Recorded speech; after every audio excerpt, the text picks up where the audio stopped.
Latifu Sebagala yagambye bwati ayina abazadde bangi mu Kawempe abajja ne bamugamba tuyambe ogende oyogere omusajja ate abaana baffe tuyambe gwatali wa Nuupu ali independent yagwa toyina kafo konna yadde obwa prefect mu ssomero erya Kisaasi gwe head boy ekisaasi gwe head prefect gwe kuuku kitegeeza tulina makulu ku ssomero omuntu ayinza okwanguwa okwokesa essomero kuuku mugenda nga mpola kuuku asobola okwokesa essomero nedda ziwere essaawa nnya ng'obuugi tebunnajja ziyitemu eddakiika 5 zigende mu 10 balingizeeyo nga tewali kanyooka tebadda mu kiraasi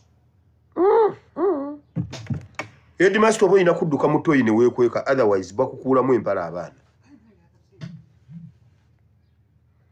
toyina kafo konna mu Kawempe gwe baatumye nga balina Nalukoola owa Nuupu looya amanyi okunnyonnyola ensonga mpola mpola n'omuwuliriza ne bajja Latifu Sebagala wasoma ki oli looya ogenda obagirayo abaana ngaani bw'otyo wayimira ku magulu ga 2 n'otulimba n'otugamba bannakawempe bazze ne bakusaba ojja obakulembere era bannakawempe be bazze ayina engeri gye yeekomba mu mbeera ezifaanana bwe ziti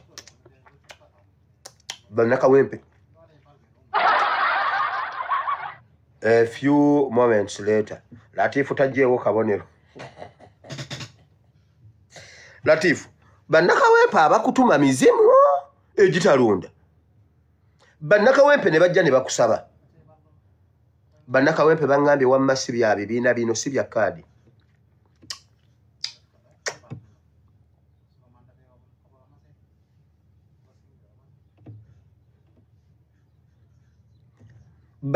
kati gwe kankubuulire abazadde n'ab'eŋŋanda z'abantu abali mu kkomera bamanyi revolution bulungi nnyo era bamanyi abaana baabwe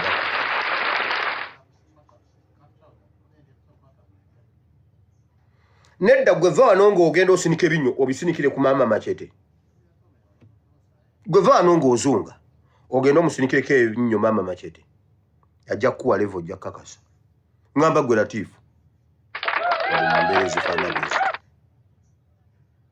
kakati mu mbeera ezifaanana bwezi tuba tugenda kulaba pulezidenti tulabe okusinziira mu mbeera ezifaanana nkungeezo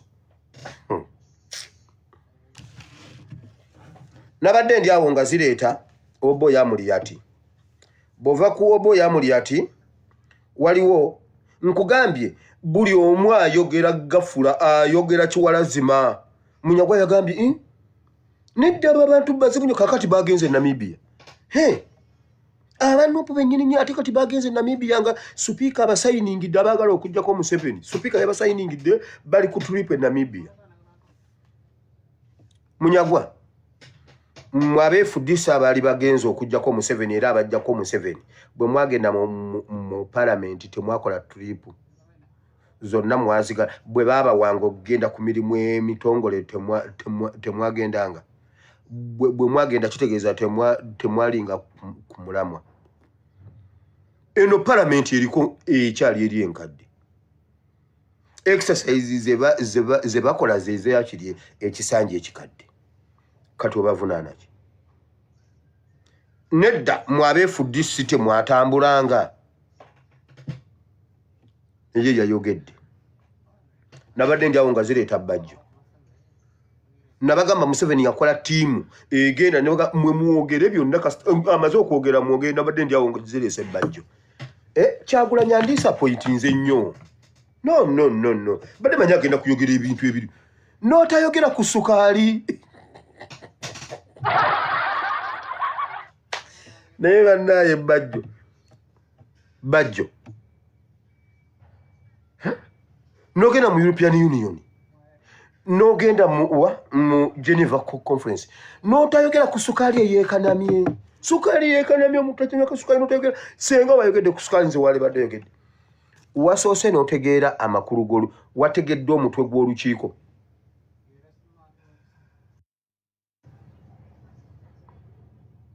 olukiiko lwabadde lwa busubuzi naye bannange kyokka TV zimuwa TV zimule alina ne TV namba yamuwa program akaba nategera ku sukali mu lukiiko lwa human democracy and human rights human rights and democracy yandiyogedde ku sukali nayo naye najja nayogera era bamuwuliriza yes omanyi bajja okutuuka bwati ku mbaga n'ababuuza bannange omusika bamuteekako ssaawa mmeka omusika bamuteekako ssaawa mmeka kuba njagala genda kuba mbadde njagala mmala okulaba omusika agenda okusikira omugenzi ku mbaga naye bannange mukama oli mukulu oyo naye ayogera nabadde ndi awo nga zireesaani mawu nedda bannange Kyagulanyi aveeyo ajje tumutwale nze nja mutwale wa Museveni mwogere amusonyiwe lwaki tamusonyi nze ajja musonyiwa amusonyiwe kiyakola ki naye bannange basajja mmwe mwatufugisa Museveni kale bannange I can forgive Museveni naye I will never forgive abasajja abo ababadde batulimba mbuno ba opposition. I will never forgive and I will never forget. Njogedde ekigambo ekyo nenzijukira ku nsomero lye waffe tumaliriza P7 twalinya waggulu ku mirabba waggulu ere. I will never forget Asimwe Willy ne bwogenda kati bikyaliyo mpozi bajjeko akasolya twabiwandiika awantu webitava owalampa ku deske n'olinnya ku dirisa ne weekwata ku butayimbwa bw'eddirisa n'owalampa n'otuuka wali. I will never forget Asimwe Willy n'obijjuzaawo wonna and they will never. Yes naye tetulyerabira basajja mmwe abatukoze obubi mbu Kyagulanyi bamutwale wa Museveni ajja musonyiwa basajja mmwe mulina amagezi mu mitwe yamukola ki mwekamba buulire mulaba Uganda enfa gye yafaamu simanye enguudo mbi simanye amalwaliro tewali ebyo bwe senga His Excellency Kyagulanyi ne Nuupu ku nkola yaabwe ey'ebintu bakwata obuyinza basobola obbitereeza mu mwaka gumu naye mumanyi ekizibu kye tulina mu Uganda ekijja okuleetera ekizibu mu nsi Uganda mindset change. Tulina okubeera n'abantu abanakola ku mindset change nga bangi okusinga aba boda mu Uganda. Olaba aba boda nga bw'obasanga mu bitala ng'oyagala okulaba nti Uganda erina boda ekitala kibenga kikutoba wa poliisi abeera kati agenda ate side otwalayo essaawa 2 nga tewannabaawo mmotoka esimbula yo we mmotoka asooka n'afuliizinga obu boda bulinga mukoka kati tujja kwetaaga abantu abanakyusa mindset change nga bangi nnyo okusinga aba boda mu Kampala ne mu Uganda yonna. Okimanyi kati ku byalo boda zisinga abatuuze anti taata ayina omwana ayina ate ne maama bwe yafunye ez'ekibiina naye n'agulayo boda ye bagimuvugire ewaka wamu waliwo boda 3. Yes kubanga taata bw'akwata kuzize ajoga maama ne maama n'akwata akameeza n'azanya ekibiina naye n'agula eyiye bagimuvugire osanga wakanga waliwo boda 4.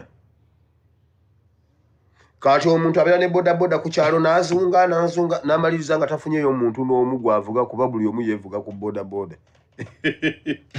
Wala bannange Uganda n'ebyo byonna bijja kukyuka mangu nnyo naye mindset change nti abasajja bagamba Kyagulanyi aveeyo bamutwale wa Museveni amusonyiwe. Museveni yabapama mu bwongo yabaliisa amazi era n'abalowoozesa nti okumwesimbako musango era abantu baatuuka eggwanga ne balirekera Museveni kyayogedde kyekyo ye yatuga ye yatta ye yasiba ye yasonyiwa ye mutuufu ye mulamuzi n'osanga looya nsibambi ng'agamba tugende wa Museveni tumwegayirira ate abaana oyo asomesa amateeka e Makerere asomesa amateeka e Makerere agambye twogere ne Museveni atuyamba ate abaana lawyer professor yawoza emisango gya Gaddafi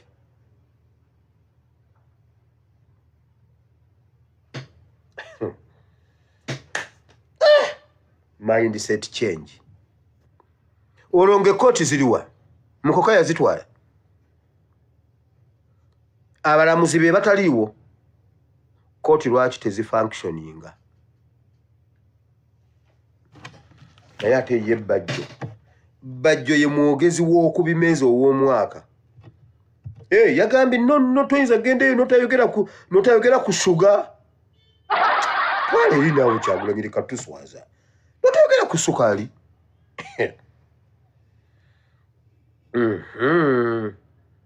Munyagwa bafuba okulaba nga batudiscreditinga Munyagwa n'agamba abagenze Namibia kitegeeza ate speaker ye yabagize kakati nze mbuuza mmwe bwe mwatambulanga ng'ani yalinga asayininga ku ntambula zammwe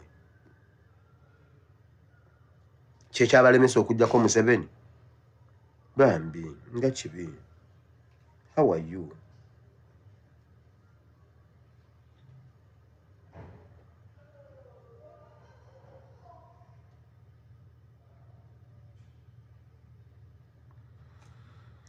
His Excellency Kyagulanyi Ssentamu ye general omutuufu. General omutuufu ye general awangula olutalo nga tayiye musaayi.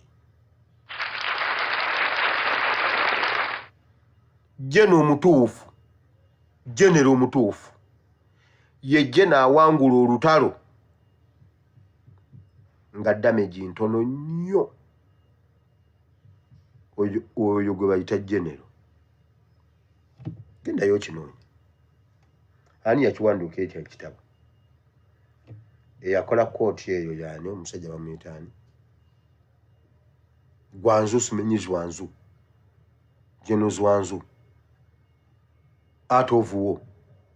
Yagamba general yagenda ku lutalo n'ava ku lutalo nga tayiye musaayi. Naye nga aluwangudde.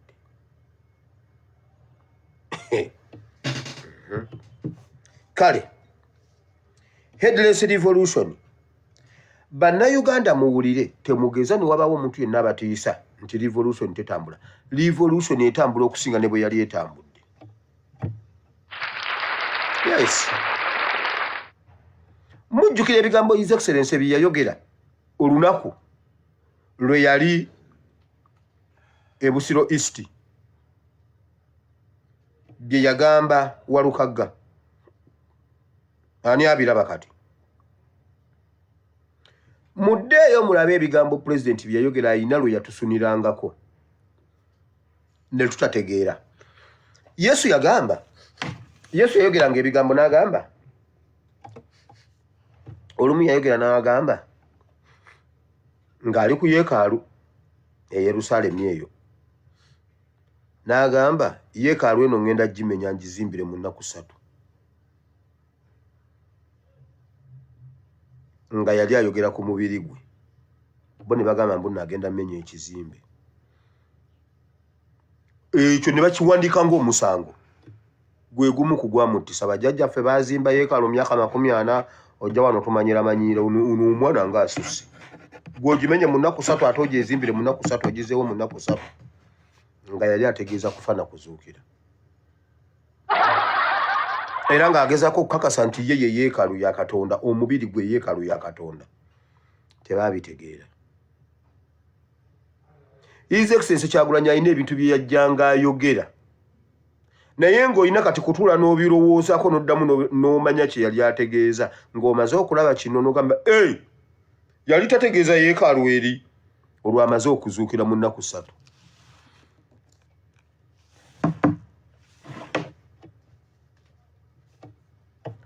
babadde batubuuza muzzaako ki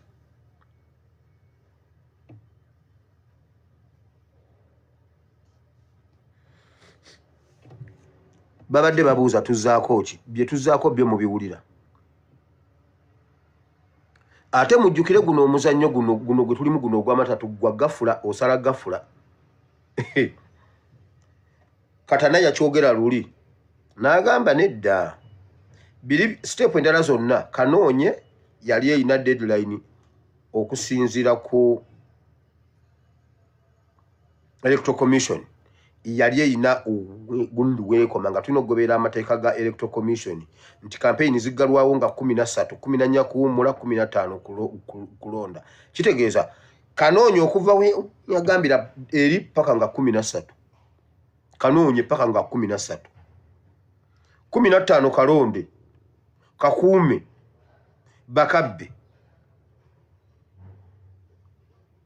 kabanje ne bamubuuza mu kabanja dinagamba ate kuliko komo banji nnyo ne batakitegeera omuzannyo gw'amatatu musobola okugamba nti tusala biro 30 oba 20 oba biro 50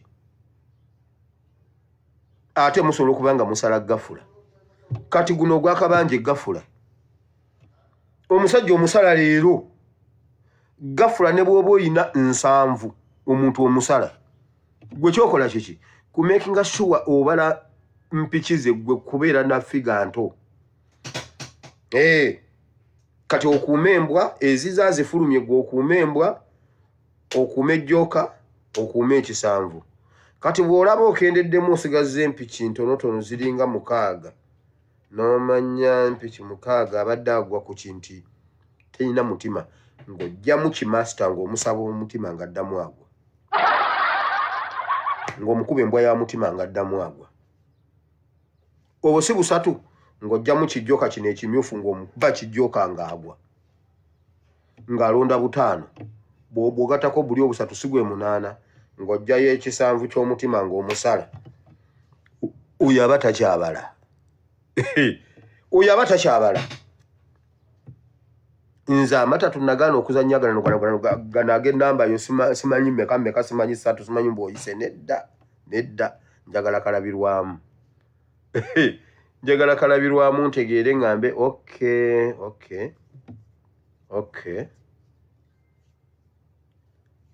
z'okubawo zindaga z'osigazza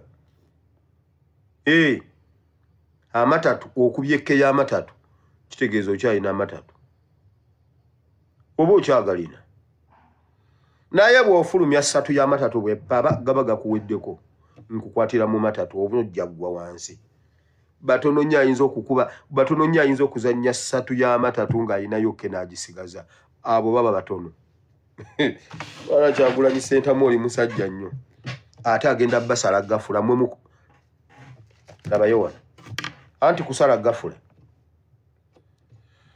labayo ono Saabafuluusi ono omulwadde w'ekifuluuto kansooke mbalage wano omulwadde w'ekifuluuto ekiri e Kampala ekiri ewa Museveni wulira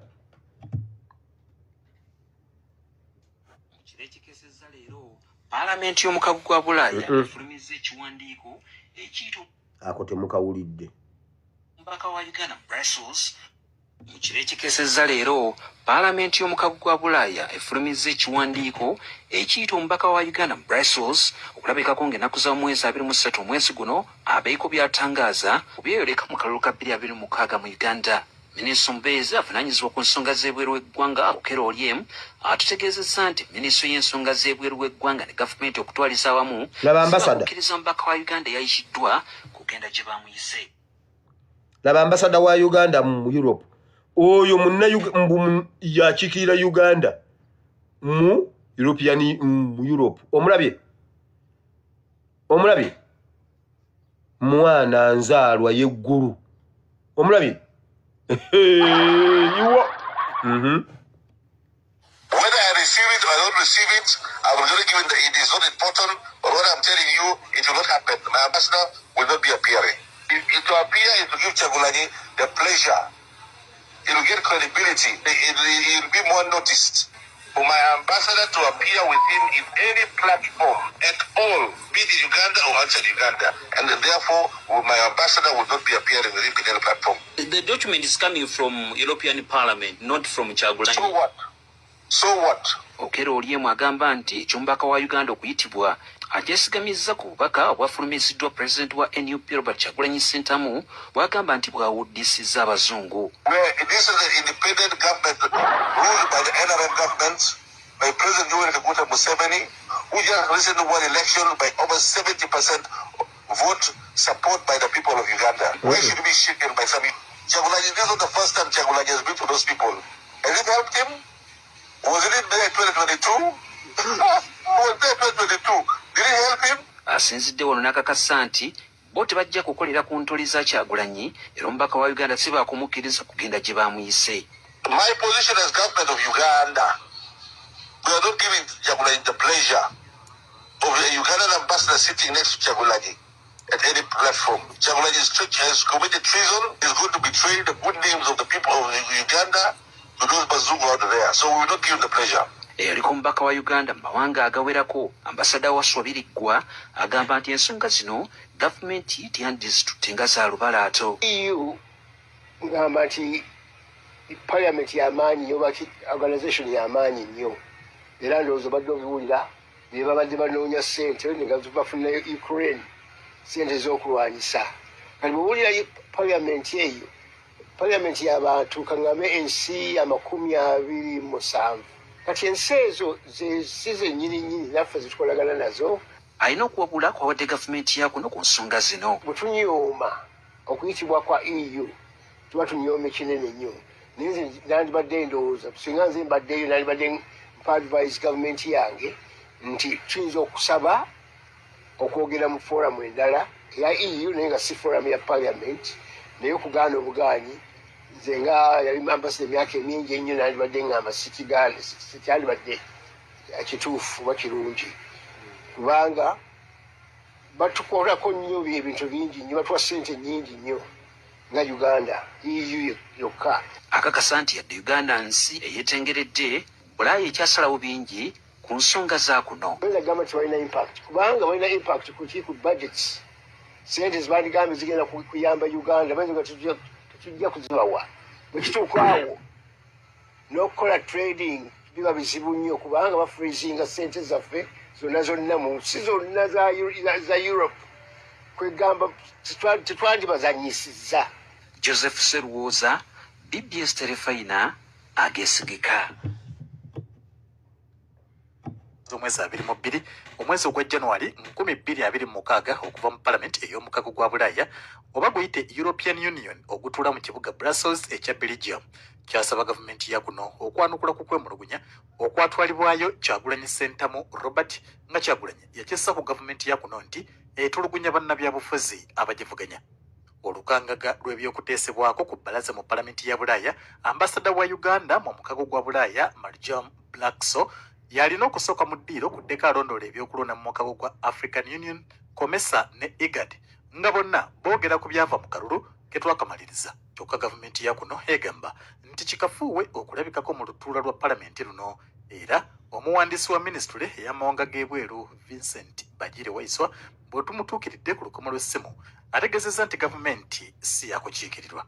Bagamba ambasada wa Uganda tajja kugenda abo bali mu kusaaga na kwekangabiriza, kubanga eggwanga lirina right era banga ambasada alemereddwa okukola ekyamutwaza basobola omulangira nti takyetaagibwa mu nsi eyo inazzibwa eggwanga lisindike gwe balowooza nti anaagondera amateeka g'ensi yonna.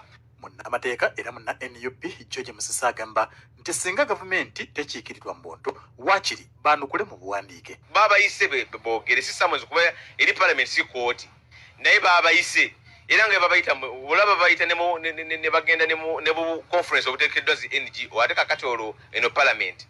Gavumenti ya kuno okuyitibwa kyaddiridde Kyagulanyi Ssentamu Robert okwemulugunya e Geneva mu lutuula lw'eddembe ly'obuntu n'okusereba mu kwegazanyiza mu kisaawe ky'ebyobufuzi mu kulonda kwe twakamaliriza. Wabula NRM naye yanukudde ku nsonga eno netegeeza nti ya butaliimu. Tulina palamenti ekola ensonga zaabwe bazitwale mu palamenti.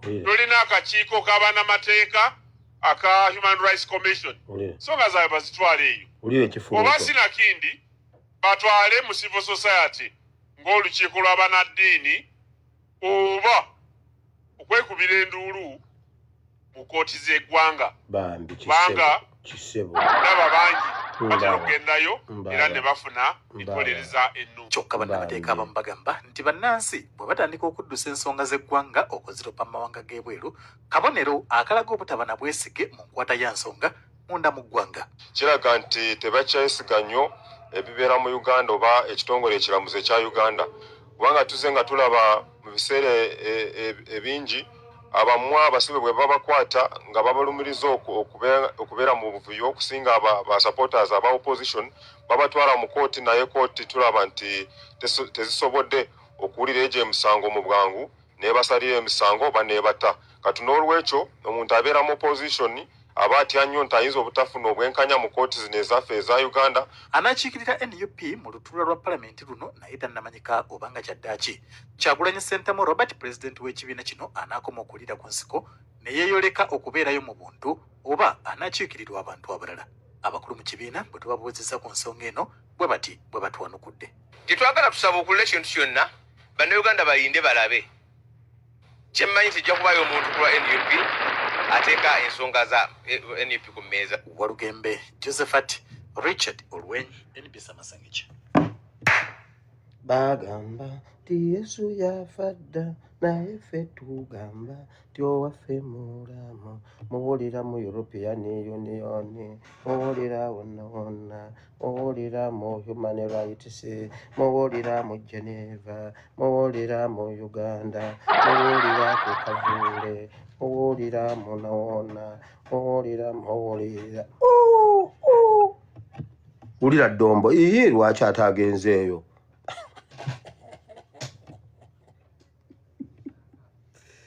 Dombo obuuza ni nkuyambe ki ate naagendeeyo bannange lwaki abaagendeeyo nga Inter-Religious Council weeri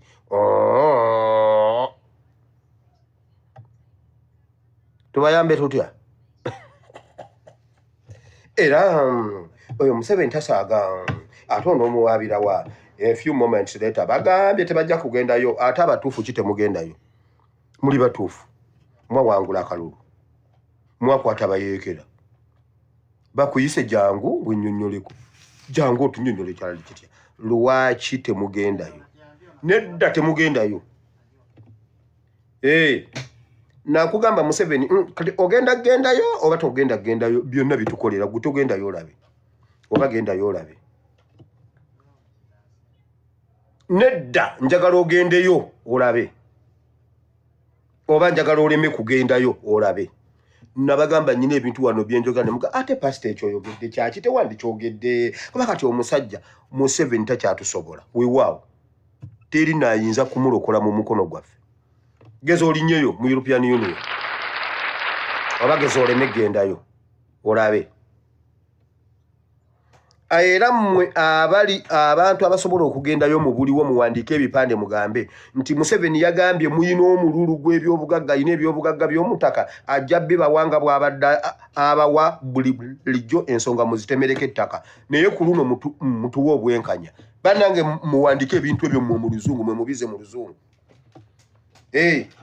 mubagamba obwenkanya tubadde tubusuubira mu bbo naye mutabani wa Museveni yagambye agenda bawa minerals bakiyiweko amazzi mwe mukyogere mwe mukiteke ku bipande mukiteekewo oba nammwe mukoleyo ka petition kamwe akato akalema mukabawe mukwate n'ebipande ebweru Al Jazeera ebikwate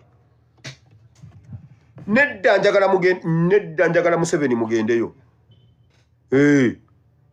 era Museveni abadde azunga simanyi nga yayogera simanyi Museveni era Museveni yafuuse poliisi ya Africa kiki ekiri Somalia Museveni agendeyo kiki ekiri Central African Republic mu lukiiko lwa UN Museveni ayogedde mu European Union Museveni ayogedde Museveni akuuma emirembe very good kati genda obitebye a few moments later Museveni aganye okugenda very good gwe wawulirako omusajja yali ayogerera Gaddafi owa Foreign Affairs mwamuwulirako ebiseera ebyo nali nkola ku New Vision nzijukira bulungi olutalo olwo lwa Gaddafi. Naye yali yalwala ekifuluutongo oyo. Naye zagenda okuwera a week sezi ng'ayingidde Lebanon. Ye yasooka okudduka n'ayingira Lebanon. Naye yagamba America yani. Kakati ate ebyo tukyali ku European Union. Wakyaliyo omulala asirise tannayogera. Temukyali ku European Union. Waliyo atannayogera. Waliwo abatannayogera nkubuulira.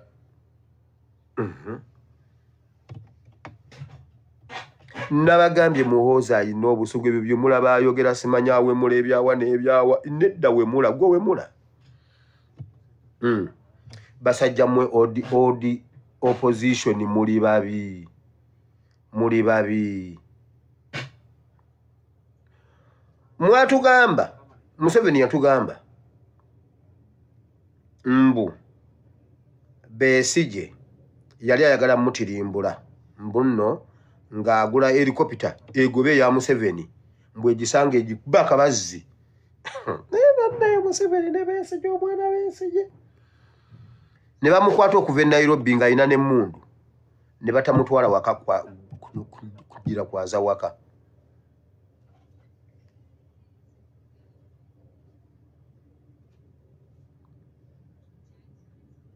Omuntu ali ku treason ne bamukwata e Nairobi ng'alina box y'emmundu. Bamuyinako n'obutambi ng'alamuza ennyonyi edduka emisinde egisinga bw'agobe Museveni mu bbanga amubbe agikutula ekiwujjo Museveni agwafe.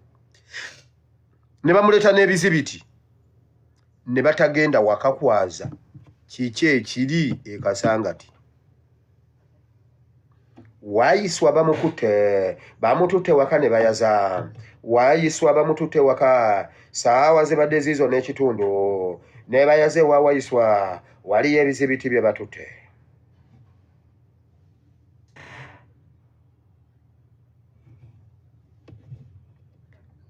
Mmwe odi opposition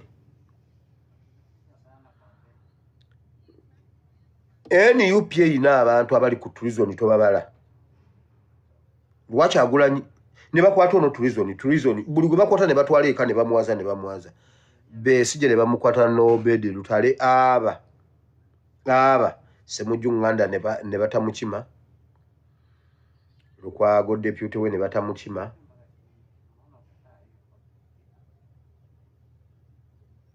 Bo ne basigala ne bakola n'ekibiina ekirala. Museveni ne basajja bo wallahi mugenda kutuuka mutwetondere. Mujja kwogera amazima. Latifu yagambye ne Kabuusu Moses effe twagenda n'ensibambi kituufu naye ensonga ezatutwala ate ebyokukyuka okuddamu NRM tebyalimu. Era kye tusaba nsibambi newankubadde agenze sayidi zeeri naye asigale ku bye twateesa bye twagenderako ebyokulwanirira abantu asigale nga netunulira gundi oyo Latifu Ssebaga neŋŋamba kitammwe yaweererera bwereere. Bw'oba wasoma kitawe yakuweererera bwereere. Era omwana afumbiddwa omuzadde wuuno ayogerako sipiiki y'omuzadde bweti bwebadde. Mwana wange ogenze mu bufumbo naye nkusaba osigale ng'oli virgin.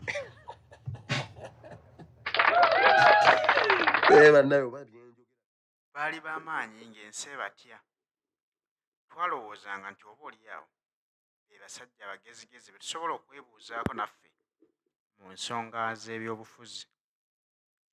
Twali tulowooza nti bazannya ebyobufuzi eby'ekisajja kikulu era nti bayaayaanira kyenji. Bambi basajja battu twalowoozanga nti nabo baagala okukyusa eggwanga lino naye oba oliawo busobozi bwe batalina. Bangi bazze nga bawa Mwami Museveni ekitiibwa nga bagamba nti ekyamazima tukkirize akasajja kano kagezi. Era bonna abakagezezzaako balwana okulaba nti bakyusa obuyinza naye olw'okuba kakyabasinga obwongo si kyangu kyakumala gakajjawo. Era nga bangi bakkiriza nti gavumenti si nnyangu yakumala gakyusa kituufu buli muntu okkiriza nti gavumenti si nnyangu ya kumala gakyusa, ekyo bwe kiri. Naye ekyamazima, bw'oba ng'obadde mu opposition emyaka 2, osooka n'olaga abantu nti myaka 2 mbakoleddewo kino. Olw'okulaga omutima gwa Uganda esobola okukyuka singa tukwata wano na wano. Buli munnayuganda ayagala enkyukakyuka ajja kuvaayo mu bukolokolo akukwatireko. Dr. Kano Kizza Besigye yatulaga ebyetaagisa singa tuba tunaakyusa Uganda. N'atugamba nti akapapula obupapula tekasobola kujja Mwami Museveni mu buyinza. Bangi bakkiriziganya naye era nga balinze abawe pulaani B gye yatusuubizanga, kubanga yatugamba nti bwe mumala okulonda mubindekere nina pulaani B. Bannayuganda abaali abayonta nga bayayanira enkyukakyuka ne balinda pulaani B nga tebagiwulira.